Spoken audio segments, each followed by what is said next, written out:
2025 সনে আপনারা যারা ভোটার হালনাগাদ থেকে বাদ পড়েছেন, অর্থাৎ ভোটার হওয়ার যোগ্য কিন্তু আপনারা যে কোনোভাবে আপনাদের পেপারস রেডি করা হোক বা যে কোনো পারপাসের কারণে আপনারা ভোটার হতে পারেননি বা ছবি তুলতে পারেননি, আপনাদের জন্য একটি সুসংবাদ রয়েছে। তো আমরা ইতিমধ্যে জেনেছি যে 2025 সনের এপ্রিলের 3 তারিখ থেকে শুরু করে 11 তারিখ পর্যন্ত পুনরায় আপনাদের এই তথ্যগুলো নেওয়া হবে এবং নির্বাচন অফিসে আপনাদের ভোটারের ছবি তোলা হবে। আর হচ্ছে 2025 সনের 20 ফেব্রুয়ারি পর্যন্ত বিভিন্ন জেলায় সারা বাংলাদেশে ভোটার হালনাগাদের ছবি তোলানো হবে এবং সরকারিভাবে ভোটার করা হবে। তো যারা এই আওতাভুক্ত হতে পারবেন না বা আপনারা অনেকেই চাকরিরত অবস্থায় রয়েছেন বা অনেকে বিভিন্ন জায়গায় ব্যস্ততায় রয়েছেন, আপনারা যারা হতে পারছেন না, আপনারা কিন্তু হতাশ হবেন না। আপনাদেরকে 3 এপ্রিল থেকে 11 এপ্রিলের মধ্যে কাগজপত্র জমা দিতে হবে নির্বাচন অফিসে।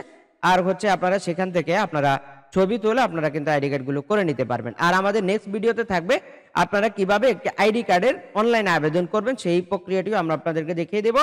আর আরেকটা তথ্য জানিয়ে রাখি, আপনারা যারা এবার নতুন ভোটার হয়েছেন, ভোটার তথ্য হালনাগাদে এবার নতুন ভোটার হয়েছেন বা ছবি তুলেছেন, আপনাদের হাতে থাকা ভোটার স্লিপটা দিয়ে আপনারা কিভাবে আপনাদের ভোটার আইডি কার্ডটি উত্তোলন করবেন সেই ভিডিওটিও আমরা আপনাদেরকে দেখিয়ে দিব এবং আমাদের সেই ভিডিওটি দেখে আপনারা কিন্তু আপনাদের এই ভোটার আইডি কার্ডটি উত্তোলন করতে পারবেন এবং এই আইডি কার্ডটি দিয়ে আপনারা সরকারি বেসরকারি সব কাজে অংশগ্রহণ করতে পারবেন, তাতে কোনো অসুবিধা হবে না। অনলাইন কপিটি আমরা কিভাবে ডাউনলোড করব, অর্থাৎ আপনাদের এই কপিটি কিভাবে আমরা ডাউনলোড করব সেটা সম্পূর্ণ দেখিয়ে দিব। তো আমাদের আজকের তথ্য ছিল এই পর্যন্তই। আপনারা যারা ইতিমধ্যে আমাদের চ্যানেল এবং ফেসবুক পেজ ফলো সাবস্ক্রাইব করেছেন, আপনাদেরকে অসংখ্য ধন্যবাদ। আর যারা এখনো করেননি, এই ক্যাটাগরি ভিডিও পাওয়ার জন্য আমাদের চ্যানেল এবং ফেসবুক পেজ ফলো সাবস্ক্রাইব করে আমাদের সঙ্গে কন্টিনিউ করবে।